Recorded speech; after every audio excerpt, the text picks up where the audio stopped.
So yun nga, ayun, nakarating na rin kami sa wakas.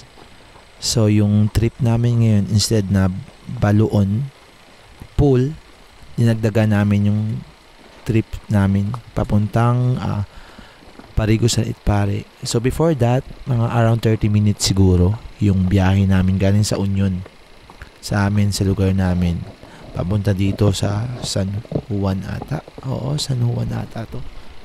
Hindi lang ako sure kung anong place talaga ng ano. So nag-dock kami doon, nag-park kami ng motor namin sa office ng DENR, then nagpa-register kami.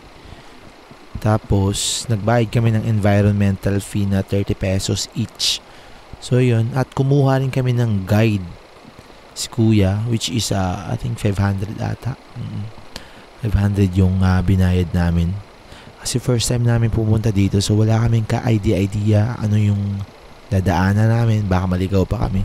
So just to make sure na kumuha na lang kami ng guide. At ang bait ni Kuya, siya pa nagbitbit ng dala namin. Kudos sa'yo, Kuya, ang bigat nun. So thank you Kuya. At yun, naglalakad kami. Sabi ni Kuya 30 minutes daw na hike pamuntang Baluon Pool. Yun, 30 minutes to. So mahaba-habang hike. Hindi ko na ikakat kasi gusto ko makita nyo rin yung mga way.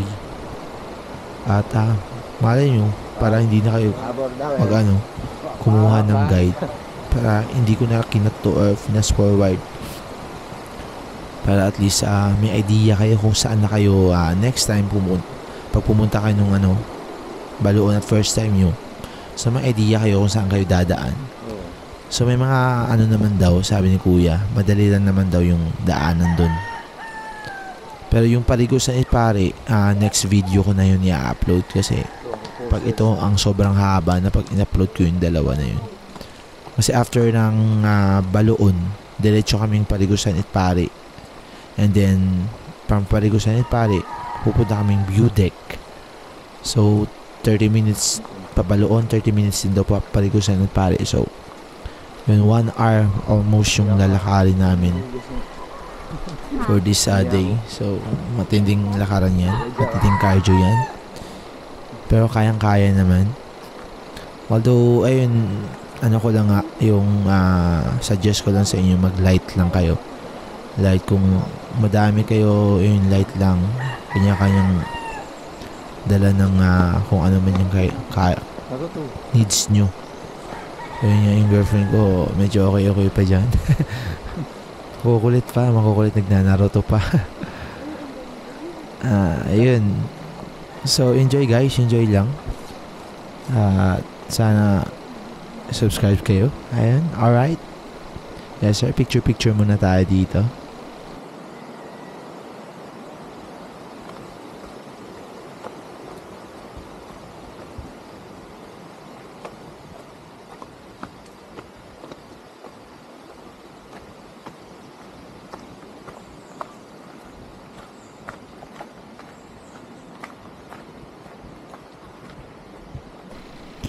Ayun, matindi-tinding lakaran to. Pero guys, sobrang nakaka-refresh yung lugar na to kasi unang-unang exercise, di ba? Exercise. Pangalawa, yung view mo.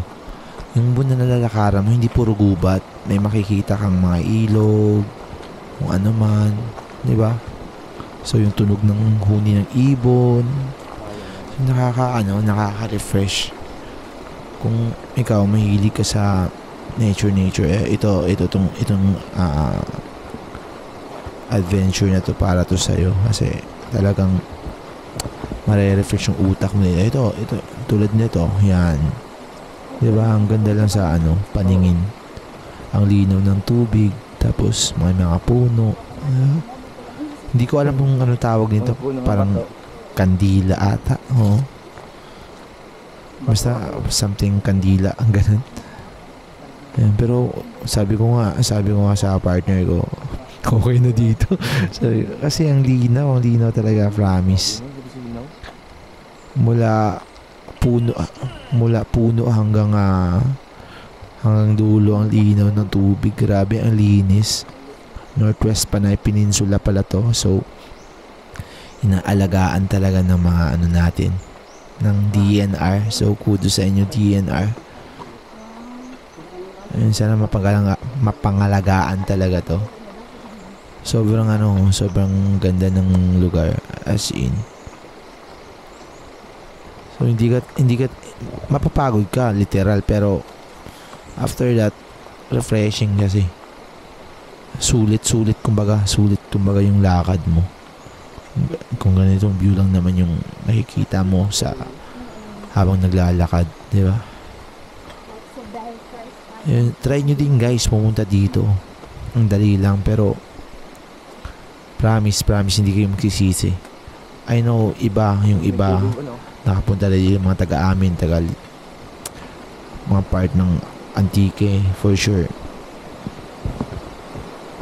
Hindi pa kayo nakapunta dito ng ibang part ng Antique mula hanggang I think sa north.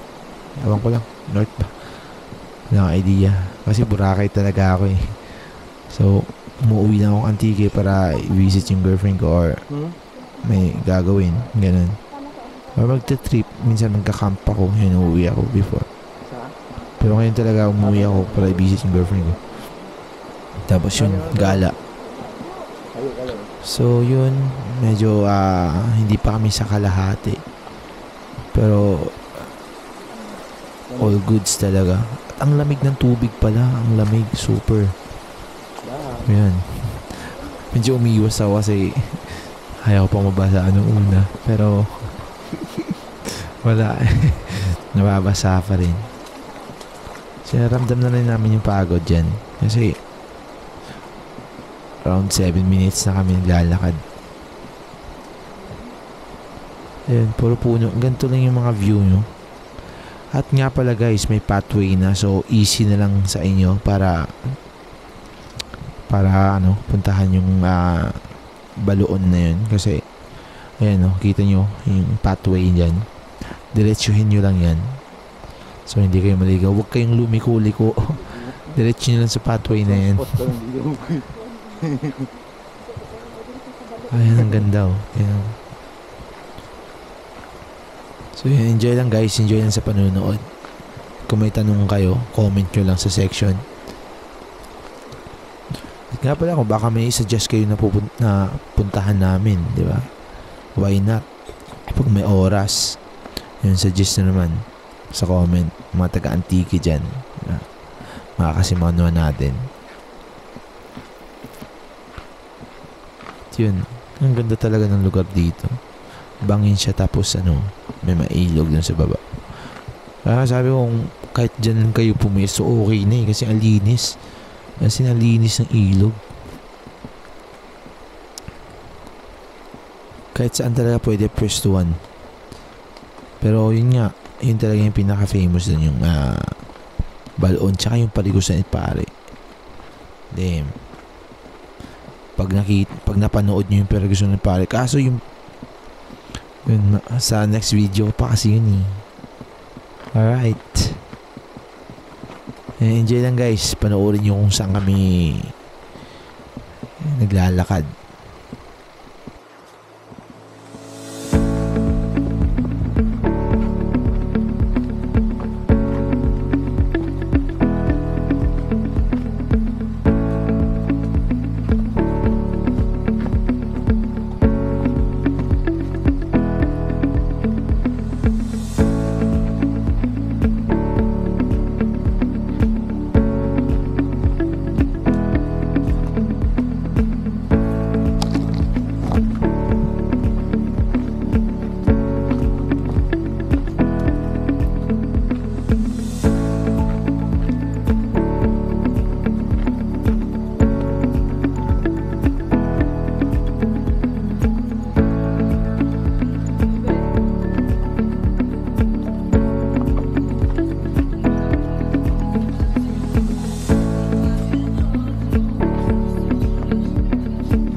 Ay rin.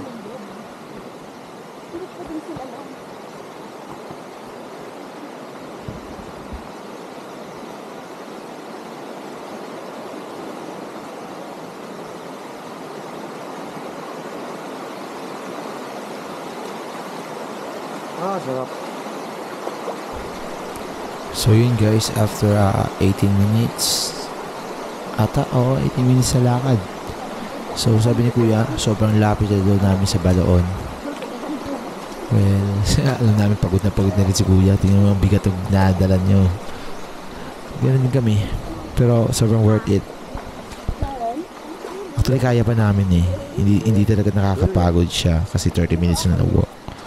Parang nag-treadmill ka lang. Treadmill na 30 minutes. So, ang bilis lang, ang bilis. Nag-treadmill ka lang sa nature, ganun, parang ganun.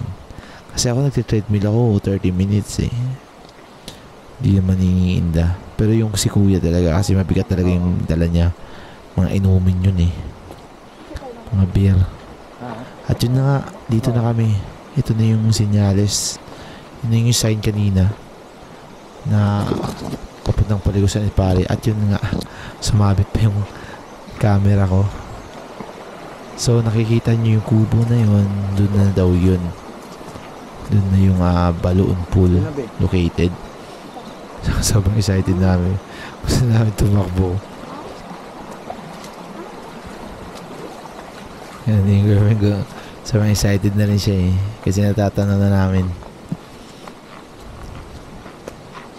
Actually, hindi talaga nakakapagod eh. Yan, ilang beses yung sinabi hindi nakakapagod pero totoo.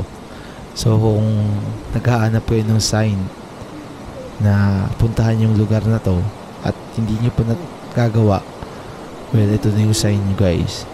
Yayaan nyo yung tropa nyo, yaraan mo kung sino mga kaibigan mo, yayain mo ang pamilya mo. Punta na kayo dito sa Balaon. Located na to sa Libertad Antique. Sobrang dali lang puntahan. At itong view. After 30 minutes ng walking, ito yung view na madadatnan nyo. Ito yung place na madadatnan nyo. Diba, sobrang worth it. Actually, okay na kami dito. Pero, since dito na rin kami, sinagad na namin papuntang Paligusan ni Pare. Kaya, yun. Wala na nga patumpik-tumpik. Pumunta na agad kami dito sa ilog. At, medyo nagbabad ng paa. Diba? Tingnan nyo naman. Hindi ko na hinubad yung bag ko. Pero right now guys, magdo-drone shot ako. Sana, ayun, subscribe nyo yung channel ko. Subscribe nyo yung channel namin. At marami pang trips yung makikita nyo for this. Alright. Enjoy the view.